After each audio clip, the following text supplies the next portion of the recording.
Can we give a huge, a massive welcome to Vera Zakharov, who's going to talk about Derailed. Hi there.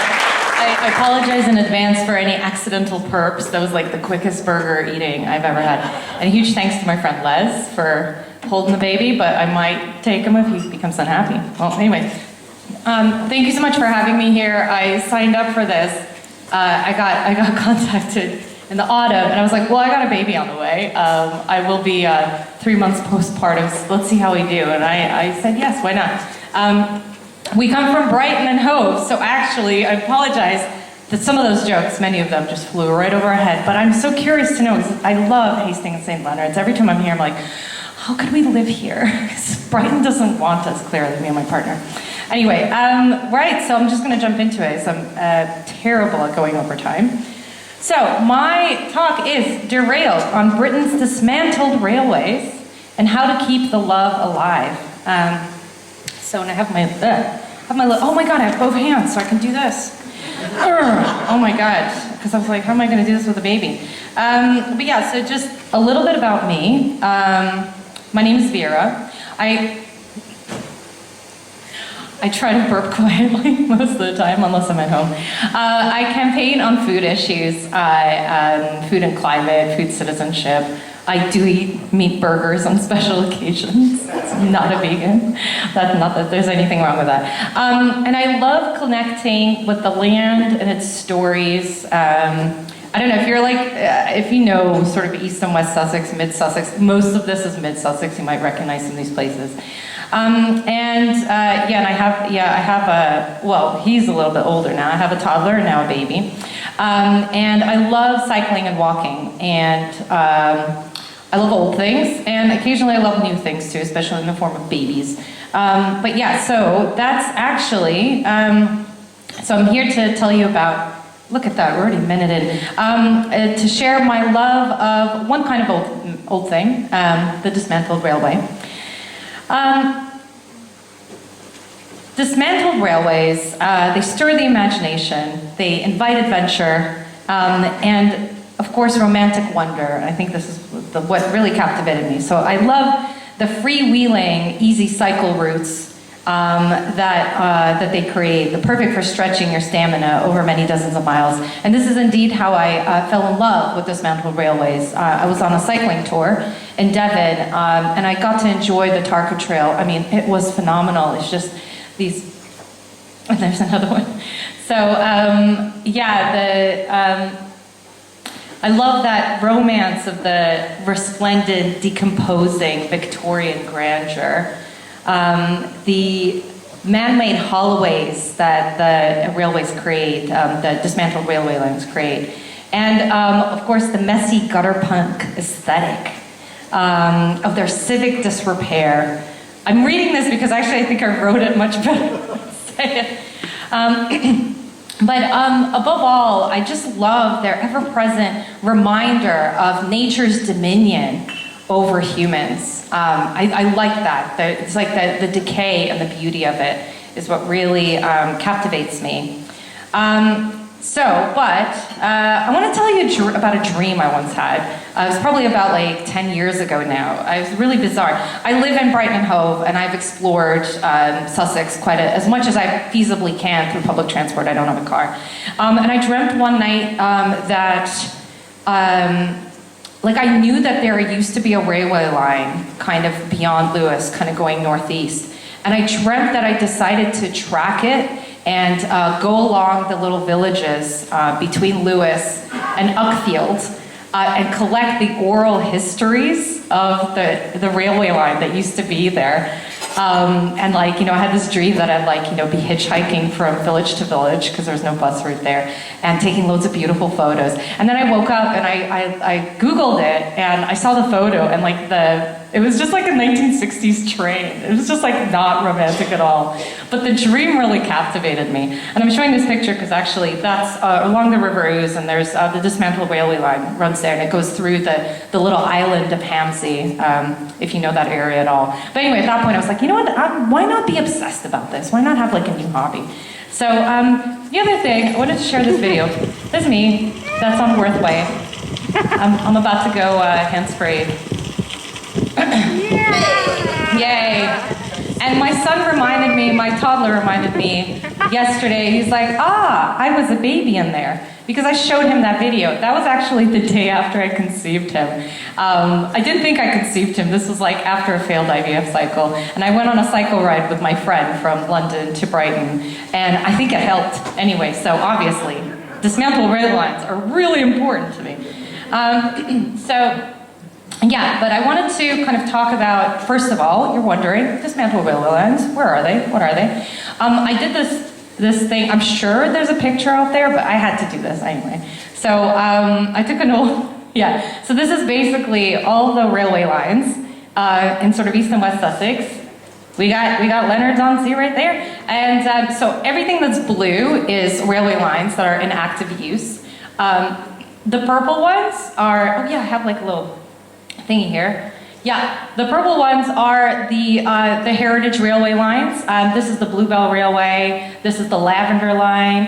That's the, oh my God, this will happen, won't it? That's a Spa Valley, and this is the Kent and East Sussex Railway Line.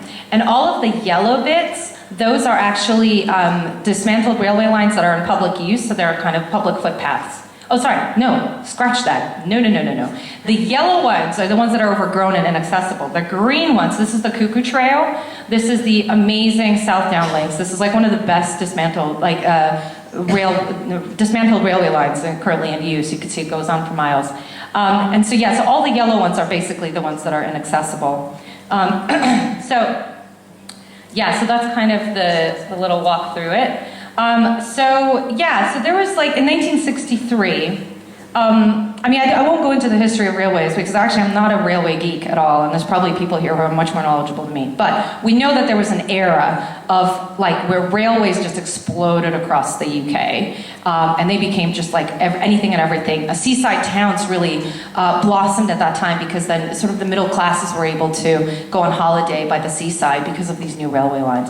But in 1963, the grand era of the Great British Railway came to a halt. So, what happened? Wow. Cue ominous music, the villain is about to enter the scene. So, enter Baron Beeching, Britain's, a quote, most hated civil servant. So Richard Beeching, he had produced, he was a minister, oh my God, this is where I completely forgot his like official titles. He was a minister, so he was tasked with kind of redoing the railway infrastructure. And so he produced the Reshaping the British Railways report in 1963. And this led to the closure of over 2,300 stations and 5,000 miles of railway line. So that's 55% of stations and 30% of all routes, and the loss of 67,000 British rail jobs. So we went from that to that. Rowan, how are you doing? Do you want to go on my shoulder? Just, Les, let me know. I'm happy to hold them. So the Beeching cuts, they really transformed the British landscape. This was both precipitated by and leading to the explosion of motorways. And that's indeed what happened to the Lewis to Uckfield line. It was actually replaced by the A26. Luckily, there's still a bus, the 29, and I love it because it takes me places, but man, I would love to be able to take the train. And actually, I would also love to be able to cycle the route. Okay, I think I gotta take this kid. Bring him on.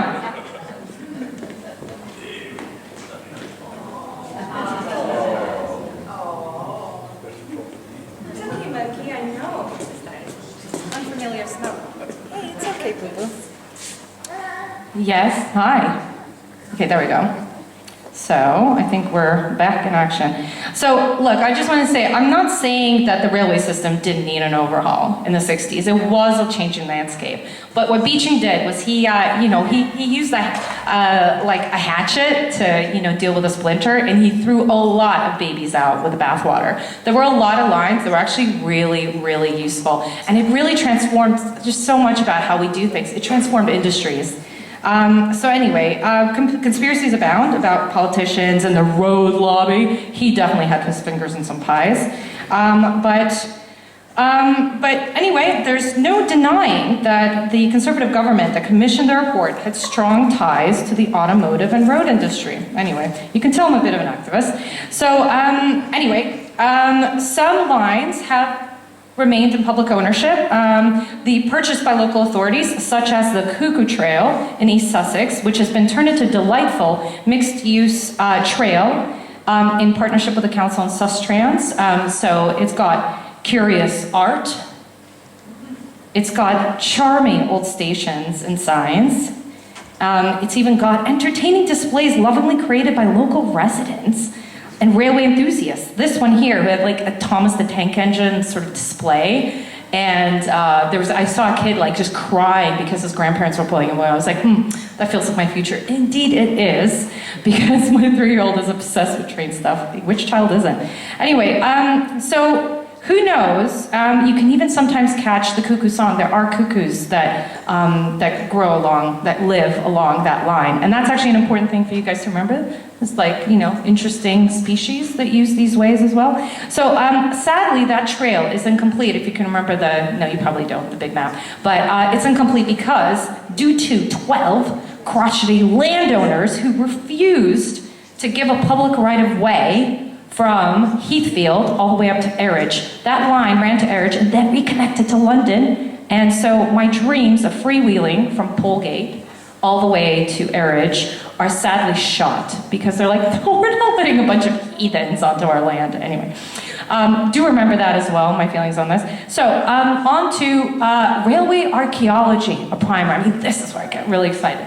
So, this is a video of me. I don't know, do we need to see this? I'm just like, the cycling, anyway, so I just, I'm not advocating trespass, but here are some telltale signs of forgotten railway lines if you're looking for them. It's obviously, like, you won't necessarily know where these are. So some signs are, so let's see, I'm behind. Okay, so embankments, as you see on the left-hand side.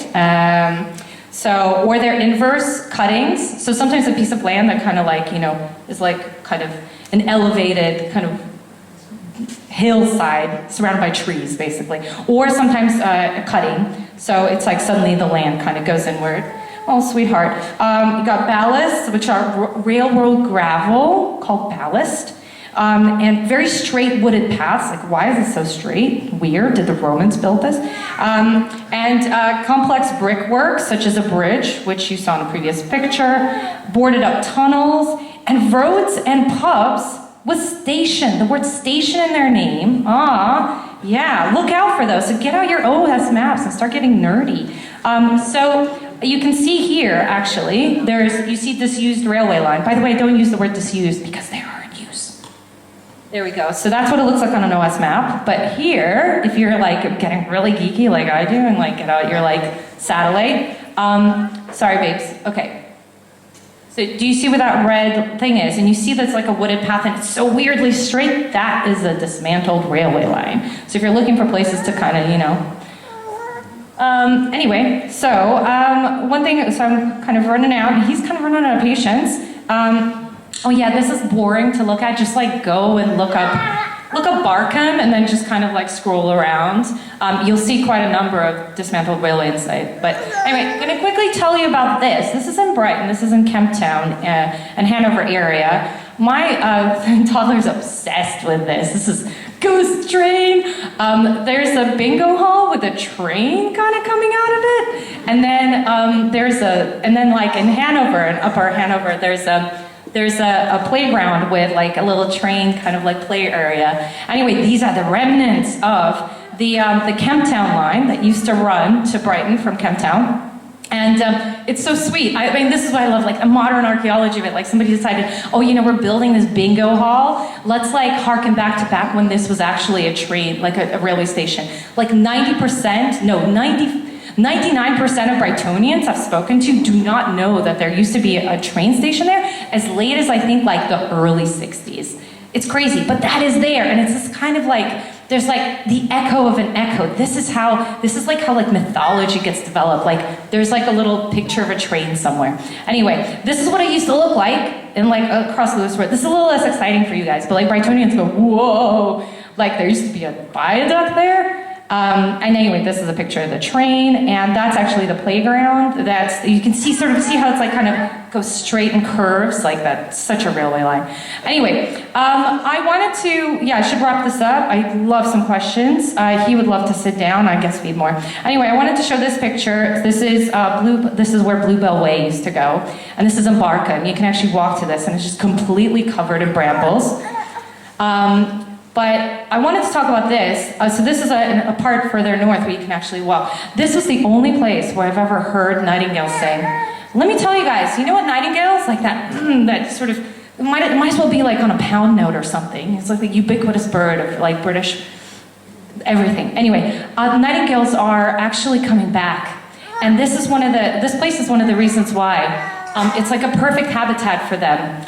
And guess what? This dismantled railway line, it connects woodlands where these nightingales live. So what they could do is they can hop from one woodland to another. Anyway, I'm not going to get into the geekery of how important this is, but this is a biodiversity corridor. And parts of it are walkable, and parts of it are overgrown. But here's the deal. Up until last year, a significant, like a portion of it was in danger of getting, there's a bridge that was going to be cemented infilled by national highways because they just didn't want to bother with like dealing with it anymore. Anyway, I'm not going to get into that, but there's a village campaign to save Barkham Bridge for various reasons, for the aesthetic of it and keeping old things old, but also because it was a biodiversity corridor and because like bats were using it.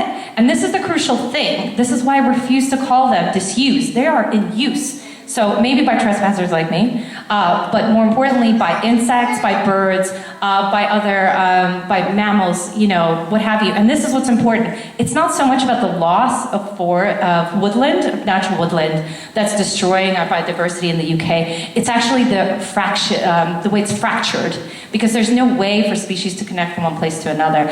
And this is kind of my big deal and this is my call to action, my attempt at starting a campaign by committing to this talk, is really that if we can make sure that dismantled railway lines actually are designated as biodiversity corridors and as something that is a public good, that even those 12 crotchety landowners north of Heathfield, fine if they don't want to let us in there, but they need to accept that they have this really important thing running through their land. They can't do anything to it. They can't build buildings on it. They got to keep it as it is. And ideally, these places actually get supported, that they kind of enhanced from biodiversity perspective. And hey, maybe have a way for people to walk on it or people to cycle. Because I think that's the other thing. It's not just about biodiversity, but it's like, how do we connect with these places? And so that's my dream, really.